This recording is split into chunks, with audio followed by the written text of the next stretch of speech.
Universal Discourse, where we talk about everything and anything to do with what we don't know yet. How are you, ladies and gentlemen? My name is Benjamin Cleveganon, Benjamin coming at you, ladies and gentlemen. Unfortunately, our friend Geraldo this week will not be joining us. I know, sad pause.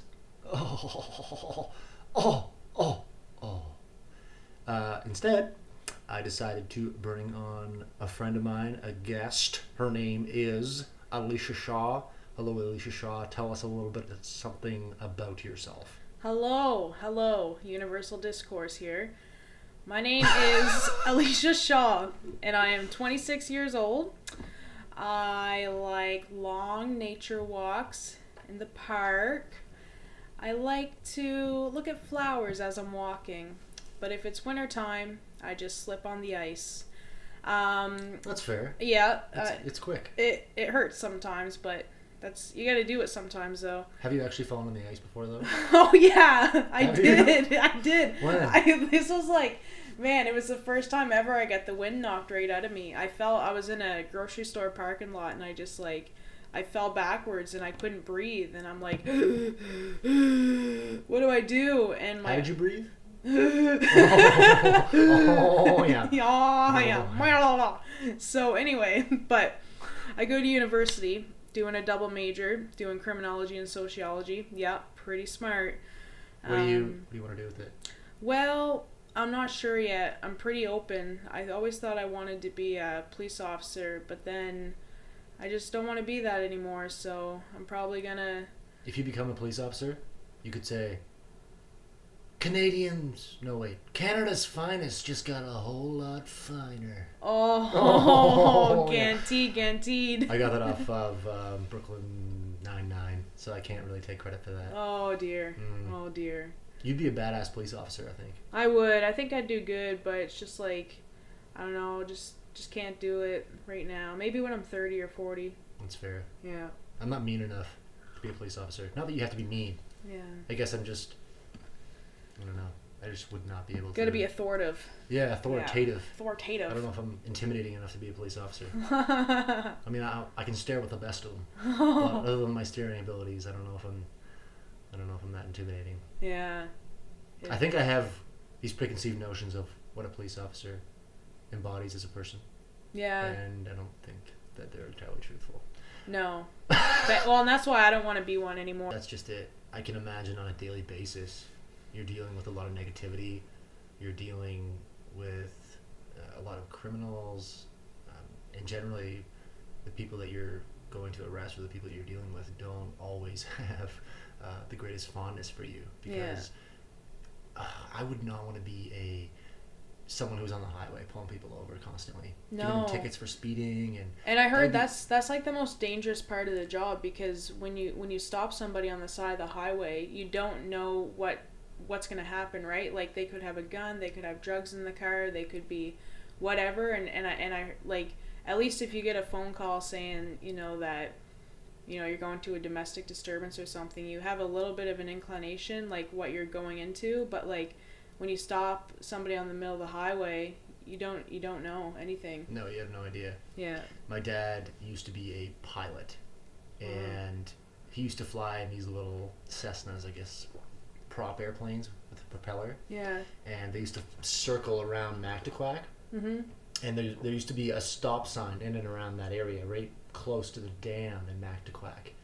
And people would just do rolling stops coming up to the stop sign, and they would never fully stop, and they'd just go through it because there just wasn't a lot of traffic there. Right. And so what would happen is there'd be a cop over the hill, and my dad would fly around in this plane, and he would radio down to the cop who was waiting on the other side of the hill and say, listen, so-and-so who's coming up over the hill just blew that stop sign.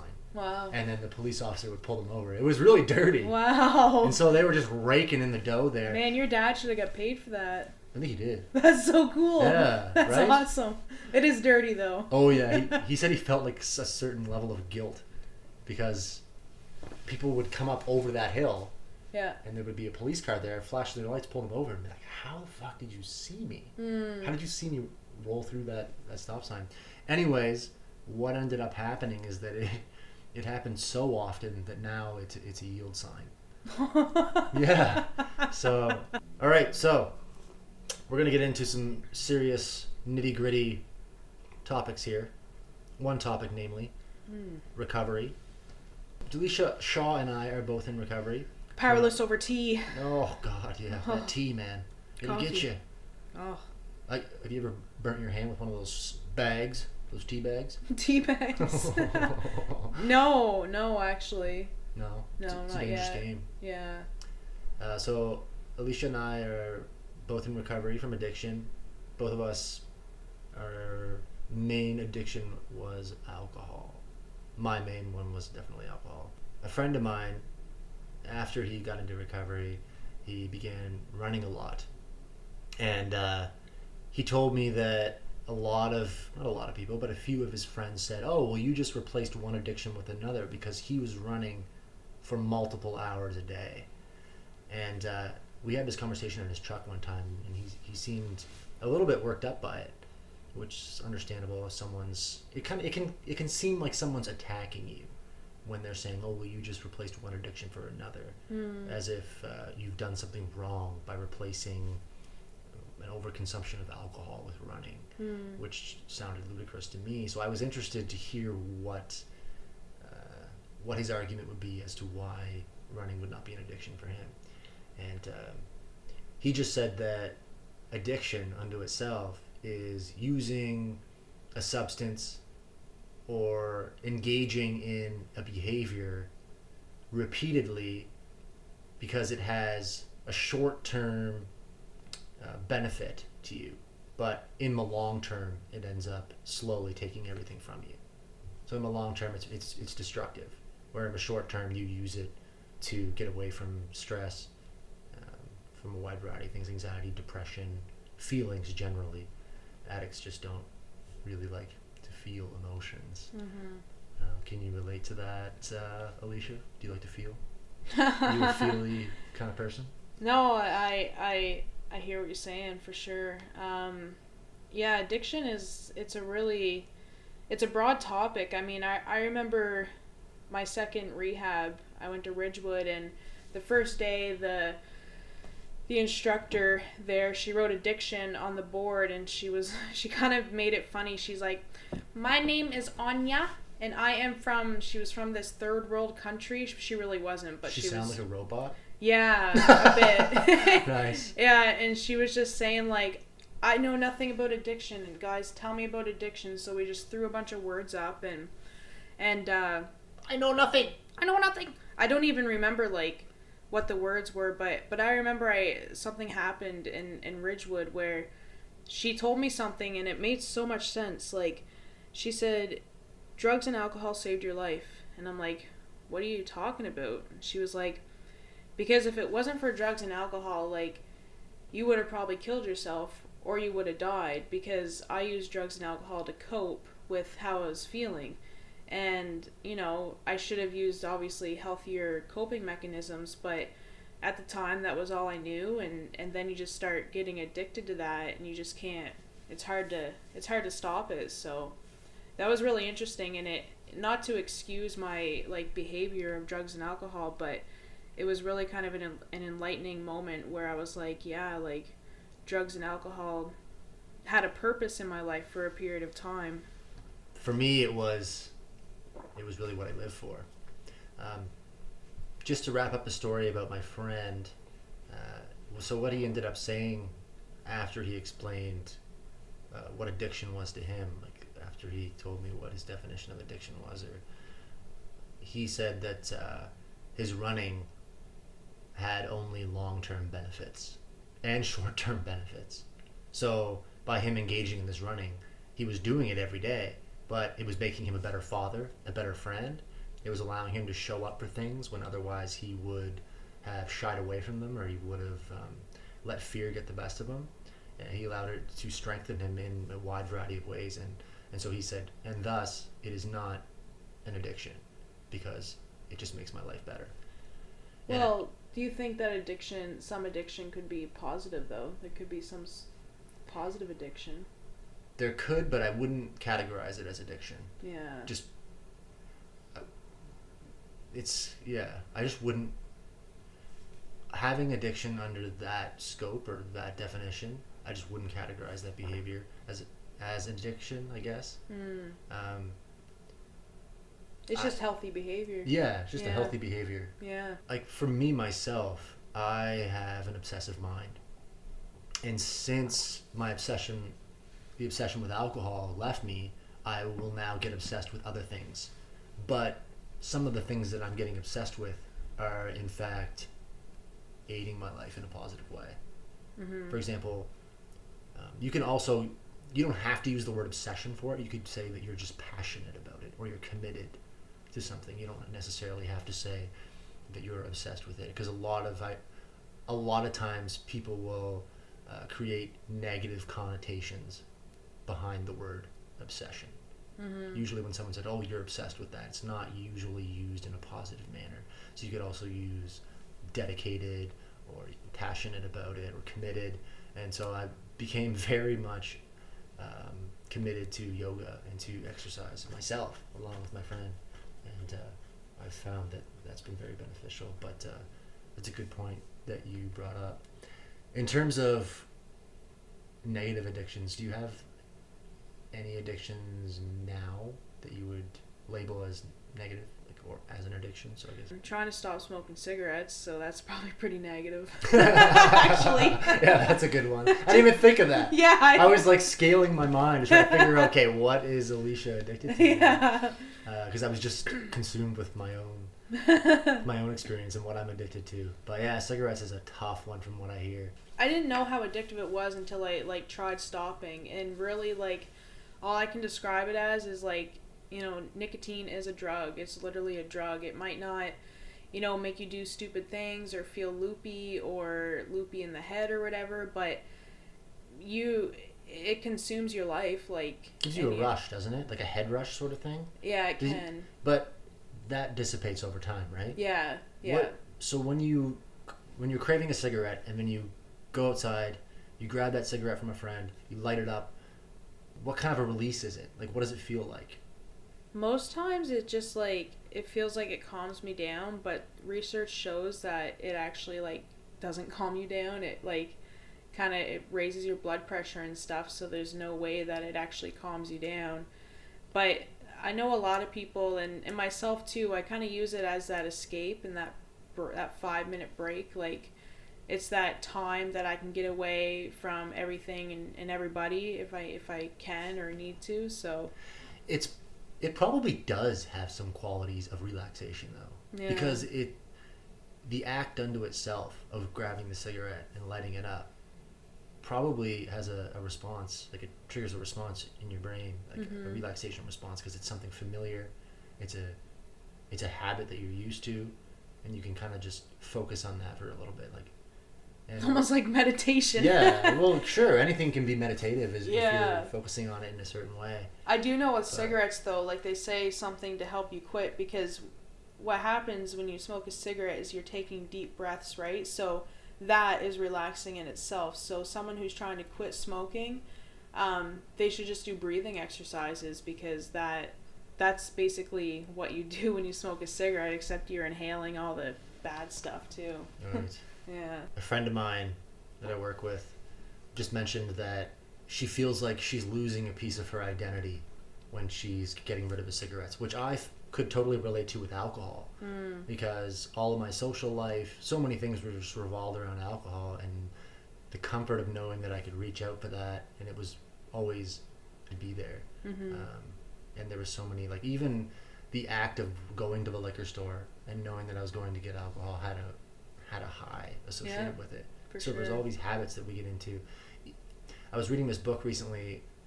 Well, it was probably about a year ago. It's called In the Realm of Hungry Ghosts by Gabor Mate. And he just talked about a lot of addicts that are on the lower east side of Vancouver on East Hastings Street.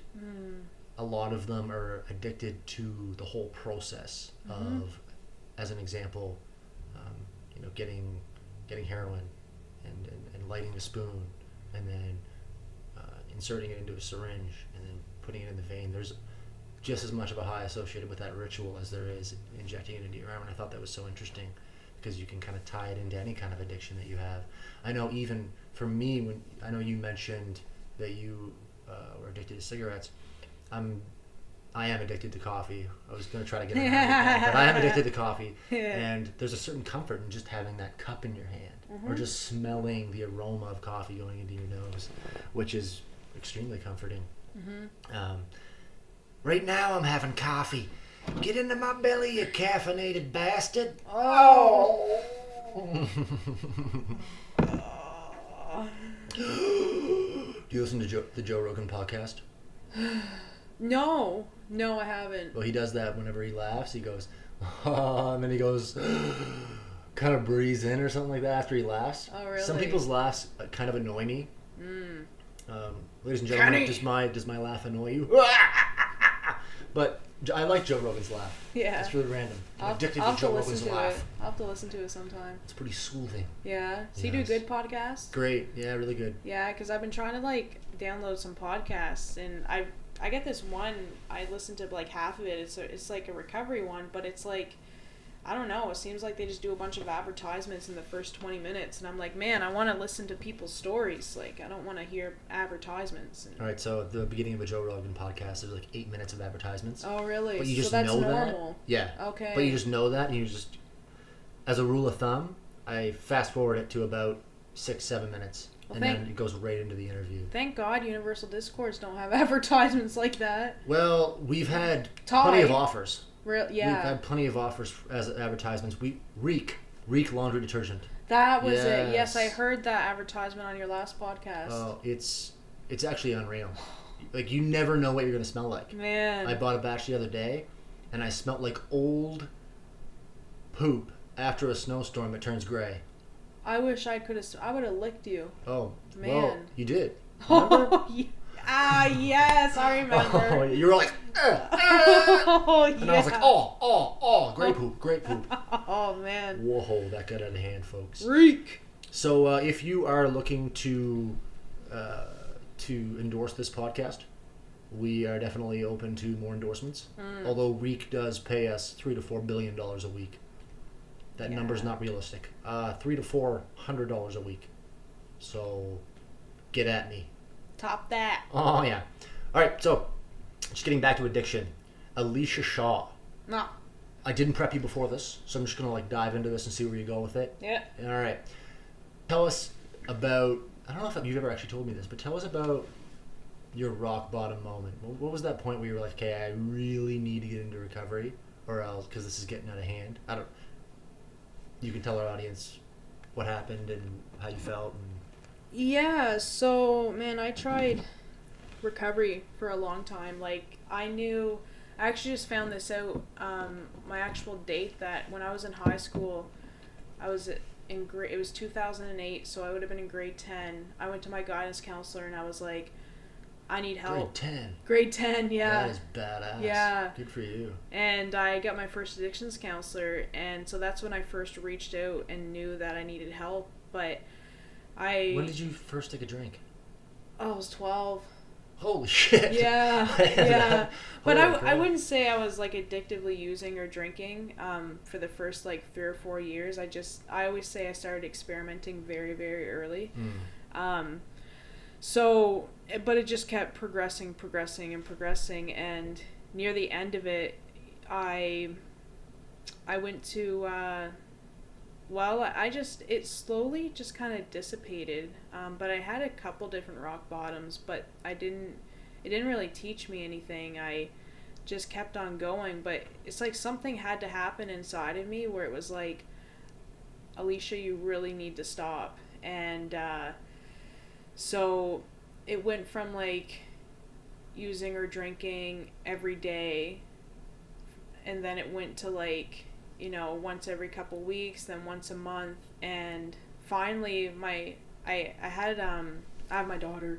She's 4 right now, but when she was 5 months old, I remember saying, I just can't do this anymore.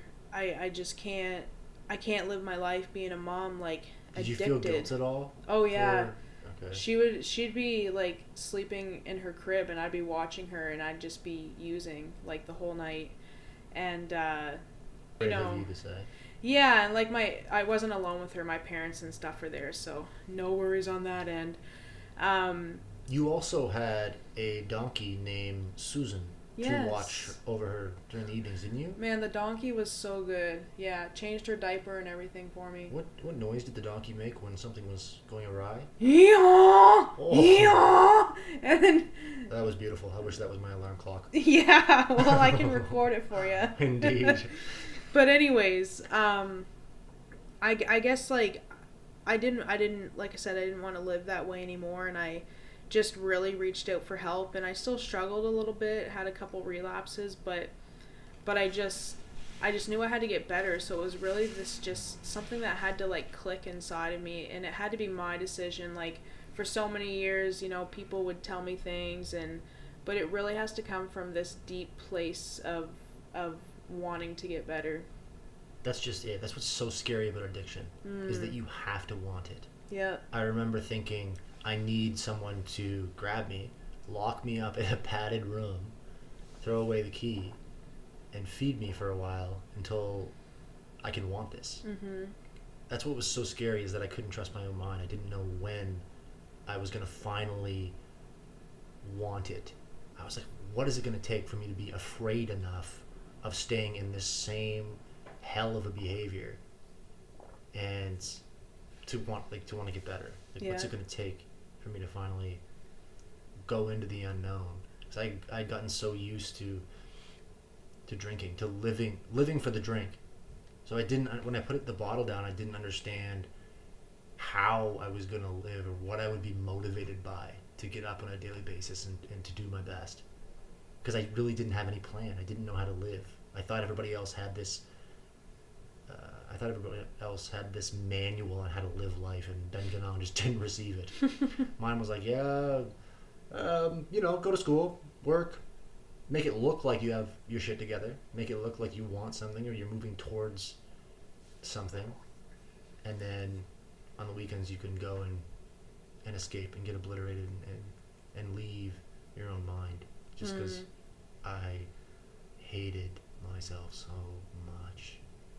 I had to repress so many things, manipulate so many scenarios in order to somewhat like myself and to be able to get out of bed.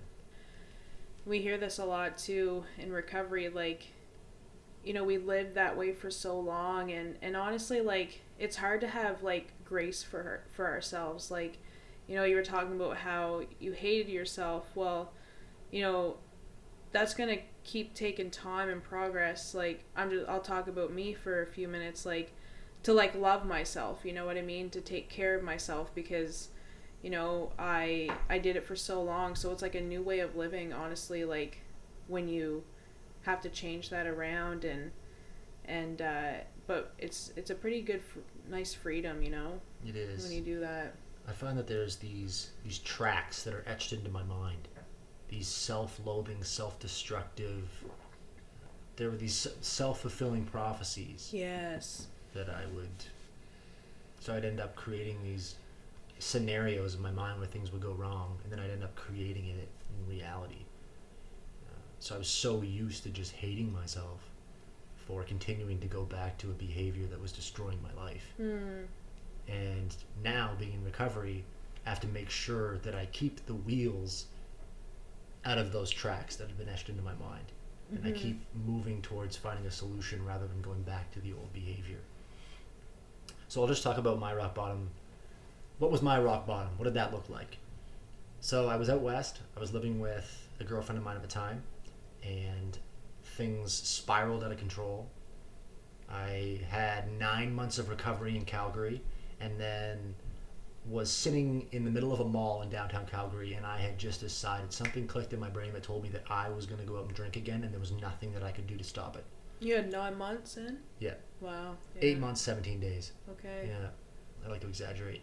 So I went and I sat beside this gentleman at a bar, and I ordered up a beer, and it was just sitting there on the counter with the beads of perspiration going down the glass, and I just picked it up and I took a drink, and that started just a string of relapses.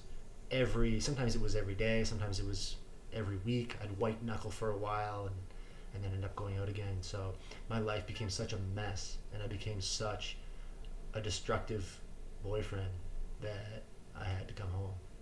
I was terrified to come back to Fredericton because I knew that I had friends who would drink with me here, whereas out in Calgary I didn't have friends that would enable me, but here I did. So I came back. I was worried that I'd relapse as soon as I got back here, and I did. And there was a point where I ended up having 3 weeks of sobriety, just white knuckling it the whole time. The reason why I had those 3 weeks of sobriety is because I was waiting for my mom and my dad to leave. My mom was going down to Cuba. My dad was going out west to Victoria.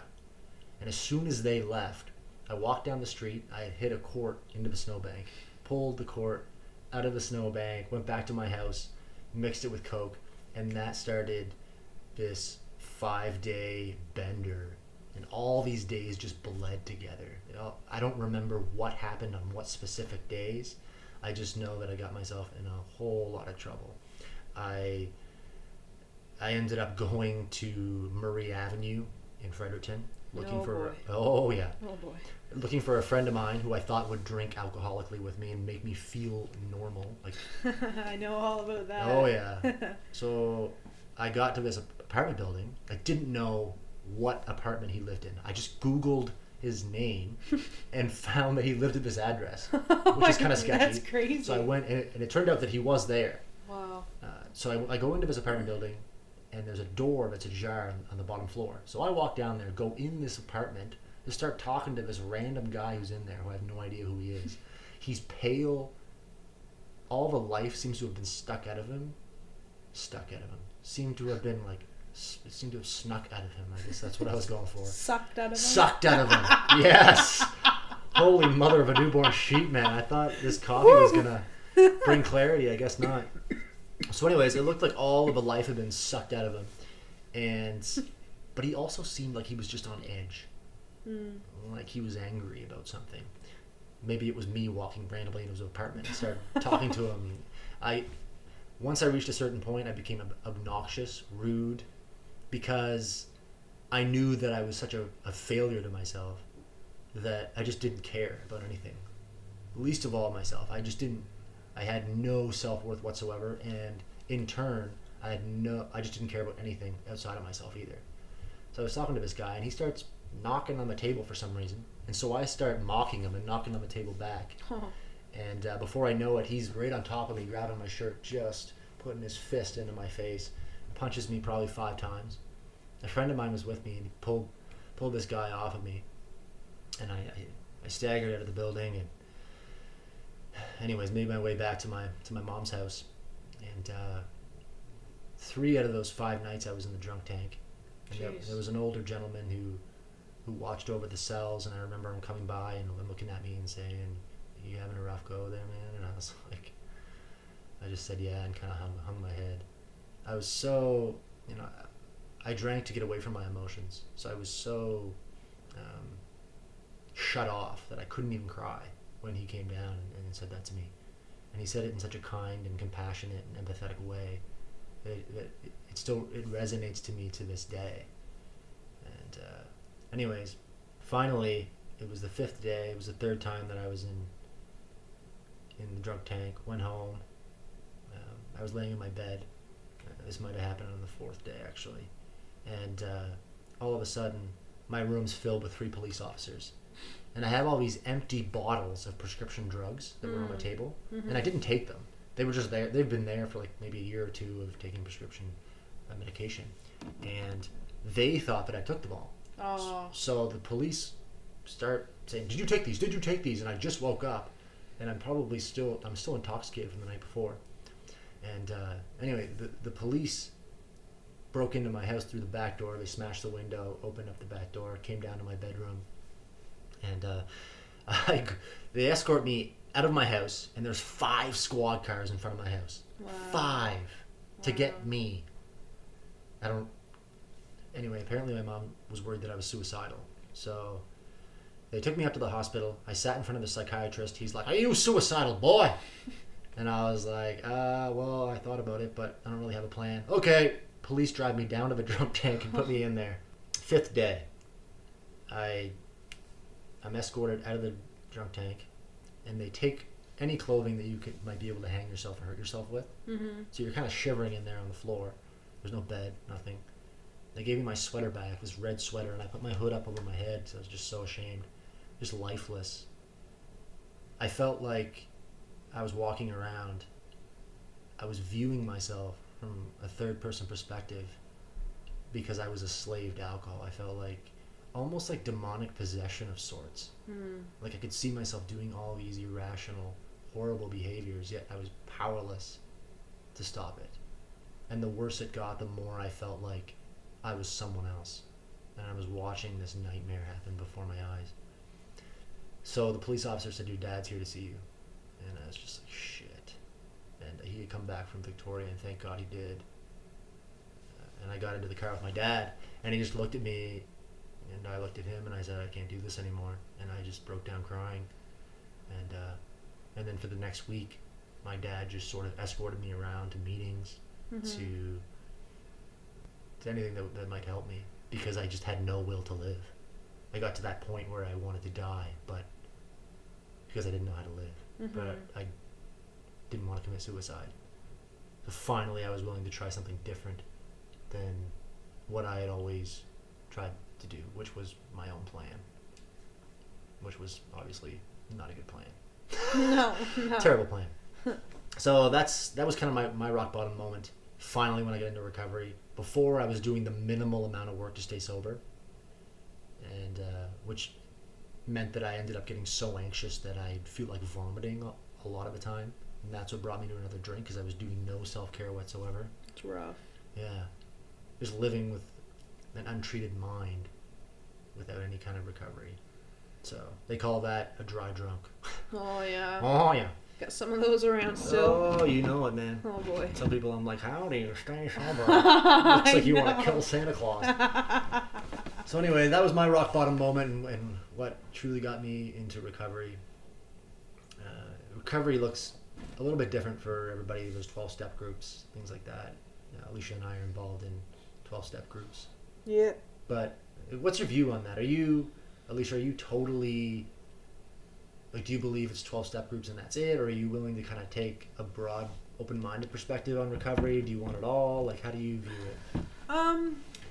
I'm willing to be super open. Like, before I actually started 12-step programs, like I said, I was with an addictions counselor, and that's all I did, because I didn't really know anything else. And then I'd go to some early recovery meetings once in a while, but I still wasn't really willing to even help myself. It was just kind of like, it was nice to know that somebody was there type thing. And then I started going to 12-step groups.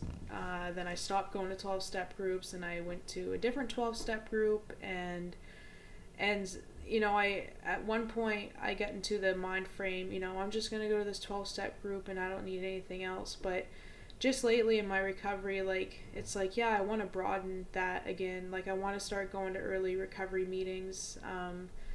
You know, and I actually got the sheet from my addictions counselor last week, and there's like wellness group and stuff, and I just want to broaden that, because I like to get, I mean, you can't get enough recovery, like, so Right. As much recovery as I can get will help me. I feel like to restrict yourself and to have this tunnel vision type mentality where it's 12-step groups or nothing is to is to sort of like take away the potential for further recovery or further peace of mind. Like, my mentality is that, sure, my firm base is going to be 12-step groups, but then I want to build on top of that with other things. There became a point where I needed to broaden my spiritual life in different ways, Right. than just what I'm taught in AA. And I mean, they even say that. Am I allowed to say AA? Yeah, who cares? Okay, cool. But yeah, so this is kind of a hard question to answer, but why did you drink? Why did I drink? Basically some of the stuff that you've already covered a bit is it's because I didn't like feeling anything. I just wanted to escape from my feelings, and at first it was really fun, as much fun as a blackout can get, I guess, but there was some fun in it at first, and then Absolutely. and then near the end it just wasn't fun anymore. Like it was like I wasn't even really getting drunk anymore. I wasn't really getting high, and like you had mentioned before, near the end of it, the whole rush was going to get the drugs or going to get the alcohol, like planning it out. That was like the best part of the high. And then when I actually got it and started drinking or started using drugs, it was like, man, like this sucks. Yeah, but I remember when I was in Calgary and I was taking those first 2 or 3 drinks, I was like, there's not even any relief in this anymore. No. It doesn't even work anymore. No. Here I am sitting at this bar with 3 beer into me, and the buzz that I used to get so excited and anxious to get no longer has any relief associated with it. No. Those feelings of self-loathing are still just there the entire time. That's right. And I can't get rid of them until I black out. And then I don't even know who I am.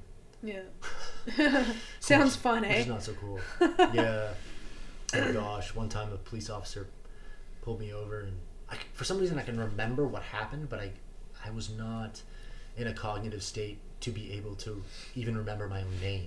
Just for the record, I was not driving, I was walking. Wow. So he asked for my driver's license because I couldn't tell him my name. Yeah. And so I gave it to him. I remember this being like 5 or 6 in the morning. I was wandering around aimlessly downtown Fredericton. But Gabor Mate, as I had mentioned earlier, you'll have to check him out, people. He says that he thinks that the root of all addiction, this is of course his opinion, the root of all addiction is based in trauma. That each person who's an addict has experienced some level of trauma in their past, and as a result of that, they cognitively they haven't developed in the same way as other people, and early on in their lives they find these habits or these substances that take away those feelings of stress associated with that traumatic event. And so the whole this person's whole, or these people's whole basis of coping with life starts to be centered around this substance that they found early on. And then as a result of them using this over and over again, every time they feel like they need some sort of coping mechanism or a coping strategy, it ends up being alcohol or the substance or the behavior, then their brain doesn't develop in the same way as someone who, say, doesn't use illicit substances in the same destructive manner. And I was just thinking back to my past, and trauma doesn't necessarily have to be like experiencing warfare and seeing death and killing someone. Trauma can be different for each person. I know in 12-step groups you see a lot of sexual abuse, you see a lot of obviously verbal, physical abuse, you hear that a lot. I know for me myself, a traumatic situation with me was centered around a coach that I have in grade 8. I won't get into that, but it was just him constantly berating me and screaming at me, and that happened over the course of about 6 months, and it was day in, day out, and eventually I had this label attached to me by me that said that I was stupid, that I wasn't enough, that I was no good because I couldn't live up to this person's expectations of myself. And so that's one traumatic event. But they say that a huge part of our development is within the first 2 years of our lives, which generally, I don't know, I can't remember anything from maybe a Big Bird chair when I was 2. Yes. I was in love with that Big Bird chair. That yellow one? Yeah. Oh, what a weird Big name. Bird. Man, Big Bird. Like growing up, my dad always called the penis a bird. Oh, so whenever I think of Big Bird, I just think of this big wang. It's terrible. Oh god. Oh boy. But yeah, for me myself, like I have like this list of tools now and coping strategies No, so my list of coping strategies is no longer alcohol Yeah. solely. Now it's like it could be exercise, yoga, strength training, sports, whatever, anything to get the blood moving. Eating healthy, meditation, prayer, talking with someone like you. Yeah. There's something transformative about just simply having a conversation with someone, and they don't have to say something profound. Mm-hmm. The transformative part is you just getting it out there and then being a good listener. It's true. To be a good listener nowadays is underrated. Yes, because people text all the time, and I mean, I text a lot too, but not a lot of, especially like the generation younger than us right now, like, we didn't grow up with cell phones. I didn't get a cell phone until I was probably 14 or 15 or maybe even 16, but kids these days are getting cell phones when they're 10 and 11, so they're just growing up using that technology. And I heard something about, like, when people have interviews for jobs now, like, they suck because they don't know how to talk to somebody face to face anymore. It's so true. Even in university, like, I remember back in high school, we would talk to each other before class start, and in university, everybody's stuck to their cell phones, like, so you don't even get to interact with people or know anybody anymore. People don't learn to deal with social anxiety or being uncomfortable in a social setting, because now, whenever you feel uncomfortable, if you're standing in a line, if you're in a group of people, if you're sitting at a dinner table with people you don't know, if you're in a class, you could just stare at your phone and you look normal. You look casual. You don't have to strike up a conversation with someone. You don't have to try to get into a group and feel like you belong, because you can just sink into your social platforms on your phone. Yeah. And automatically it just takes that uncomfortability away. I'll even pretend I'm on my phone. I'll be outside for a smoke and somebody will walk by, and I'll just take my phone out and look at it because I just want to avoid the people, you know? Me too. I'll be like, oh, I'm so into this phone right now, but I don't notice that person. Yeah. So I don't have to talk to them. Yeah. It's so weird. I have this weird thing, and I don't know whether my body just started doing it because it desired that dopamine release that comes when you get a notification or an email. Yeah. But sometimes my phone will be in my pocket, and I will legit think I feel a vibration. Oh, yeah. And I'll pull it out, and I'll keep looking at it over and over again, and nothing's there. And I get annoyed by it. I'm like, it's another addiction. There you go. Is the phone. You know what the worst thing is, though? When you're out in public and, like, a lot of people have iPhones, so, and a lot of people have just that same ringtone, so you'll be out in public, or even that text message ding. Be out in public and you'll hear somebody's phone go off, and you'll think it's yours, and you look and you're like, oh, not me, like, because everybody has the same ringtone. It's crazy. It is crazy. That's so annoying. It is very annoying. Oh. Especially if I'm in a quiet place and cell phones are supposed to be off, and I hear this buzzing or I hear a ringtone, and then I check my phone, and then people look at me as if it's me. Yeah. I'm like, oh, don't look at your phone. No. But the thing is that very rarely it is me. So it's important. It's important to check in case it just keeps ringing, because I've had that happen before too. I'm like, oh, who was that asshole that has their phone ringing? And I'll just stand there and I'll be like, God, just turn it. And I'll look at my bag and it'll be mine. I'm like, babe. Oh, Benjamin That'll Cleveland. wake you up in the morning, babe. Oh, how are you now? Oh, bud. Oh. I was also listening to a TED Talk the other day that just said that the opposite of addiction is connection. So true. And that there's definitely genetic factors at play with addiction, but there's also environmental factors. And our society unto itself today just breeds sickness, because we are all aiming towards this target, where the target's constantly moving. It's never in a fixed location. So we'll get to a point where we have that house, that car, but then it'll never ever be enough if that's what we're going for. We'll get to it and be like, okay, well, this isn't actually what I want. I need more. And then we'll keep comparing ourselves to someone who's higher up in the ladder, and it'll just never ever be enough. So we're in this consumerism, capitalistic society where that's the aim, that's the end goal. And so we're all moving towards this target, which in the end just makes us more sick. And when really, as human beings, we just need connection. We need to be loved. And individuality is something that's prized in our society. And I'm not saying being competitive is a bad thing at all, but I think we're being competitive with the wrong things. What I mean by that is just like who owns the most things, and I think that that unto itself just ends up making us more depressed, more anxious, just feeding into those things all the time. It's true. Yeah, and so the more that I try to, the more I focus on money and the lack thereof, or what I don't have, the more unhappy I am. But when I get out and I just try to connect with people and I help people and be immersed with a group, the happier I am. So it's not even about things, but at the end of the day, what am I going to do? I'm going to go home and I'm still going to want those things because it's so ingrained into my psyche. It's just like acceptance, right? It's like acceptance is huge. Just have to accept like what we have and what we don't have. But another idea that's been ingrained into our minds is that if we have these things, then we will be worthy of love. Or then we will gain the lover that we really want. But with the mentality of it, a lot of us have adapted. We'll get to that place, we'll get that lover, and none of that will be enough. It's never enough, eh? Never enough. Grass is always greener somewhere else. And then you end up in Minto taking a dump in an outhouse with a cat named Stephen on your lap. Oh yes, I've been there before. Ugh, that's happened to me 6 or 7 times. In the past week, hasn't it? Oh man, yeah. Oh boy. It's a new addiction.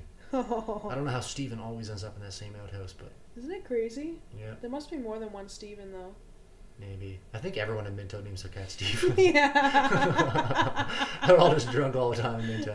Just kidding. I have cousins in Minto. Anyone who's from Minto. Do you really have cousins? Yeah, I do. Oh my gosh.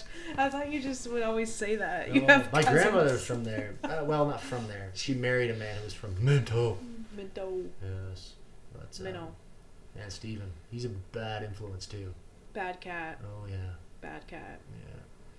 No, I like the opposite of sobriety being connection. Addiction, I mean. Opposite of addiction being connection. Because do you remember when we went to that social workers conference, me and you, before you went to China? Yeah. So, Give us some context behind that. So Ben and I were invited to speak at this social workers conference.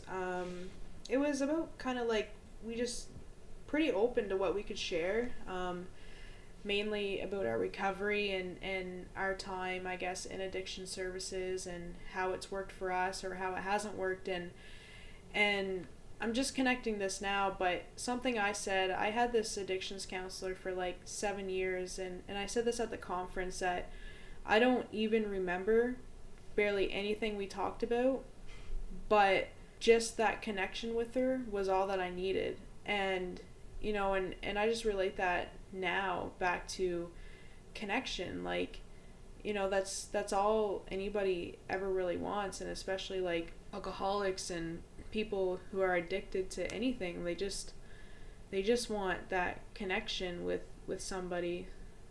That's just it. Like, and you feel accountable to those people. Oh yeah. When you get into recovery and you start making those real connections with other people, especially other people who are in early recovery with you, and you're growing together, and you're moving through this really difficult time, there's a bond that's created. And then you feel accountable to them, feel accountable to a sponsor if you have one.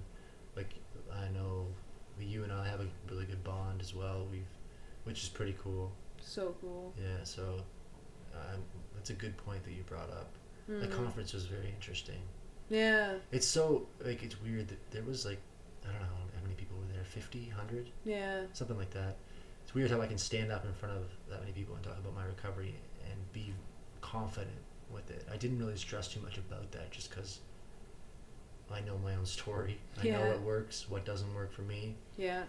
And that's just it. By the way, these are all, a lot of these are Alicia and I's opinions. So we just speak for ourselves. And We didn't read this out of a book or anything. Maybe No, some of it. maybe some of it we Actually, did. We definitely did some of it. Yeah. Oh yeah. Some of it. Yeah. Yeah. A lot of all these aren't our ideas, so to speak. Our ideas was let's just get drunk. Yeah, pretty much. Let's black out. It's like It'll all work out. Yeah, that would be our will. Yeah, indeed. Yeah. Indeed. All right, folks. If you are wondering, I have a little under 4 years of sobriety at this point. Alicia's had almost 2 years in the past, and now I think maybe, what do you got, 6 months, Alicia? I'll have 6 months, January 1st. Woo! Woohoo! That first year, Well, yeah. it'll get you. Oh. All right, now, me and Alicia are starting a program. This might not be rooted in fact. And the program consists of grunting. Now, it's a stress release type therapy. And what happens is you look yourself square in the eye, in the mirror, and you let out your own unique grunt, all right?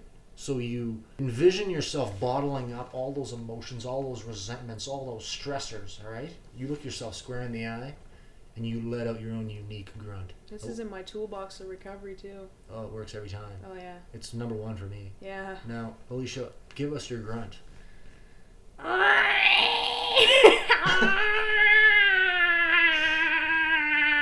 It sounds like a dying velociraptor. It's hard to do a grunt because I had a breathing tube down my Oh, throat that's during right. surgery yesterday. Man, that one's good, though. That was pretty good, though. Mine is...